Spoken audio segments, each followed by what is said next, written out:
How to increase free testosterone. Gentlemen, welcome. Today we'll be going over how important it is to have high levels of free testosterone and why low levels of free testosterone are actually really bad. Before we begin, for those of you who don't know what free testosterone is, let me explain. So when you measure your testosterone levels, you get a certain number of nanograms or nanomoles. And that number, 2% of that number, is what is actually free testosterone. So when you get a blood test, you see how much testosterone you have, and that represents your total testosterone. And 2% of total testosterone is free testosterone. And what it means by free is that it is not bound to SHBG or albumin. And so free testosterone is actually the testosterone that is responsible for the effects on the body. The rest of it is inactive, it's bound, it's not able to bind to the androgen receptor and have effects on the body. So only free testosterone can give you the effects of testosterone that we know of today, such as increased muscle growth, increased strength, higher libido, higher energy levels.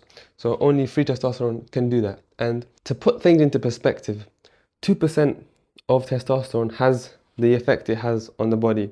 And if we were to increase this number by a percentage, by 2%, you'd basically double the effects we have on the body. And so this is why it's so important to have higher levels of free testosterone, because you don't really need to do much you don't really need to inject much testosterone. You don't need to do much. You just need to free up your testosterone. And how do you free up your testosterone? Well, to free up your testosterone, to increase how much free testosterone you have, you must lower your SHBG and lower your albumin. And these two are basically proteins that bind to your testosterone and package them up in order to save them for future use. So basically, these two are like a survival mechanism that helps your body store resources, save energy in order to increase survival rates. And for millions of years, these two hormones were very important in surviving hunger. So they are really good at survival, but they also have a negative effect on testosterone because they lower how much free testosterone you have in order to save resources. So we want to lower these and not make them too low or too high, because they would have, bad effects on the body. So you want to get them to a healthy level and slightly lower than we actually want, so we can get more free testosterone. So how do you actually lower SHBG and albumin? Well, firstly, you want to take enough insulin and make sure you're not getting enough insulin in your body. And there was actually a study which showed that diabetics who took insulin experienced a massive drop in SHBG, and this also can be used in order for non-diabetics, to actually lower their SHBG, because insulin has a profound response in lowering SHBG and albumin and increasing free testosterone. So insulin is important in increasing free testosterone and lowering SHBG and albumin. So therefore, you want to be eating your carbs. Make sure you're getting enough carbs, because they have so many benefits on testosterone, such as lowering stress, increasing free testosterone, and helping you recover from physical activity and so on. So make sure you're getting your carbs. Obviously, don't overdo it. Don't get too much insulin. Don't be eating too many carbs. Don't be eating sugary processed food, because that might do the opposite effect and lower your total testosterone. So the next thing you want to do is be getting enough vitamin D. Now, when I talk about vitamin D, people instantly place their focus on the supplement, and then they forget that there is something called the sun, and that has the most natural vitamin D and the best form of vitamin D. That being said, go outside in the morning, get sunlight, and live like a normal human being. Stop being indoors all day. Get outside, socialize, play sports, get you enough sunlight, and then take supplements on top of that. Obviously, there will be times, there will be seasons, there will be countries you live in that don't have enough sunlight. I live in the UK right now. There's barely any sunlight. It's December. I'm struggling as well. So I take supplements, but I still put the effort in to go outside. It doesn't matter if there's clouds. Sunlight still penetrates through, and you're still going to be getting some vitamin D, and it's better than staying inside. So that being said, go outside, get your sunlight, so you're getting enough vitamin D, and that will lower your SHBG, your albumin, and put them in a balanced state. Because if you're not going outside, if you're constantly inside, your body will think that it's, it won't be getting enough vitamin D, and it will start to go more into the survival mode, which will increase SHBG and albumin in order to save resources because your body thinks it's on edge and it's about to die. So that being said, go outside, get enough vitamin D, and then take the supplement as a cherry on top, not as the replacement, as support. When it comes to supplementing vitamin D, the FDA says to take around 600 IU to 2000 IU of vitamin D per day. And obviously, the FDA looks at average men, fat, weak American men, and it doesn't actually take into account those who exercise, those who are young, and those who, do a lot of physical activity. So for you watching this, you probably exercise, I hope you do. You should take around 4,000. What the fuck's wrong with my pen? 4,000 to 8,000 IU, especially if you have darker skin. You should be taking more vitamin D because your skin has melatonin, which blocks out, vitamin D, and means you have to get more sunlight in order to get the same amount of vitamin D.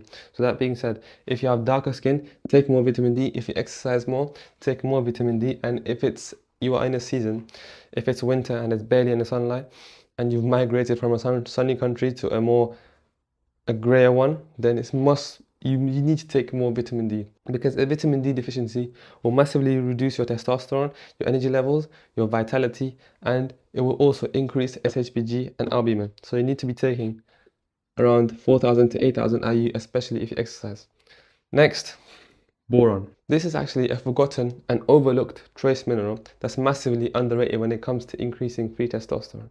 And there was actually a study which showed that countries who had more boron in their soil, such as Turkey and the Mediterranean region, had higher levels of free testosterone in the population of men in them countries compared to the countries which had low boron in their soil.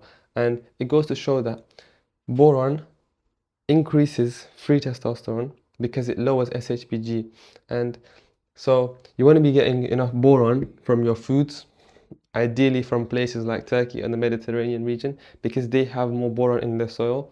And you want to be getting them from foods such as avocados, dates, and other fruits.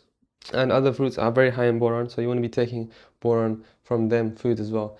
Another thing you can do is you can also supplement with boron, and that could also be a good idea in lowering SHBG and albumin and increasing free testosterone. So you can take that as a supplement as well. And the next thing is zinc.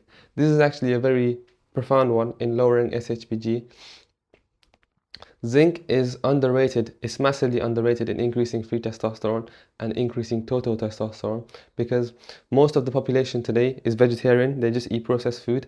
They don't actually eat as much meat as they need to, and this will all results in a low testosterone epidemic and a zinc deficiency. When you increase zinc, you increase free testosterone. It's been proven in so many studies. And a deficiency in zinc causes estrogen related issues. So you don't want to be deficient in zinc because you're going to get gyno and man boobs and so on. So that being said, make sure you're getting enough zinc. Eat lots of red meat. Don't be shy. Eat lots of red meat because it's very high in zinc and creatine and so on. So make sure you're getting enough zinc. And then you can also take this in a form of a supplement. Now, how much zinc do I recommend in forms of supplementation? If you're an athlete, you sweat a lot, you exercise a lot, you walk a lot, and you don't eat enough meat, I definitely recommend you to get more zinc than what they advise you, because most of the minerals and the vitamins are depleted when you drink a lot of water. It goes out in your urine, and it also goes out in your sweat, especially if you don't eat enough meat. You're going to be deficient in zinc. And I recommend, if you are an athlete, you exercise a lot, you should take 10 to 50 milligrams of zinc in order to increase your total and free testosterone and lower your SHBG and albumin levels. So that being said, take around 10 to 50 milligrams of zinc. You'll notice a massive difference, especially if you're already deficient in zinc. If you're not eating enough meat, you will notice a huge difference when you take zinc. And it's been proven in so many studies. So that being said, remember to take your zinc. Now, the next thing is to be getting enough protein. Protein is so important in, growth and repair of muscle, being satiated, and not being hungry all the time. There was a study that showed that a diet high in protein caused lower SHBG and albumin. And this is because when you eat a lot of protein, it increases insulin, and that causes SHBG to go down and albumin to go down. So that being said, make sure you're getting around 100 grams of protein per day. It's very important for muscle growth, for being satiated. Protein keeps you the most full for the longest. It's too important for growing muscle as well. So I strongly recommend you to eat more protein, and don't be eating that processed, the processed BS protein, the fake protein. Start eating real protein from actual food, such as red meat, chicken, fish, salmon. Start eating it from that. Stop eating this Stop eating this weird processed protein that you see in the grocery stores around you. Eat real food. The next thing you want to do is to lower your body fat percentage. Ideally, 10 to 15% of body fat. You want to lower your body fat because high body fat means that you have high fat tissue, and fat tissue contains the enzyme aromatase. Aromatase converts testosterone into estrogen. So that being said, you want to lower your body fat to 10 to 15%, eat less, move more, exercise more, and you'll be fine. So I'd say this is a no-brainer. You need to have a lower body fat than 15%. If you're higher than 15%, what the fuck are you doing? Get down. It's too high. It shouldn't be that high. And yeah, you'll be fine other than that. Being lean is amazing. It's such a nice feeling to be lean. You feel the confidence you feel, the high testosterone you have.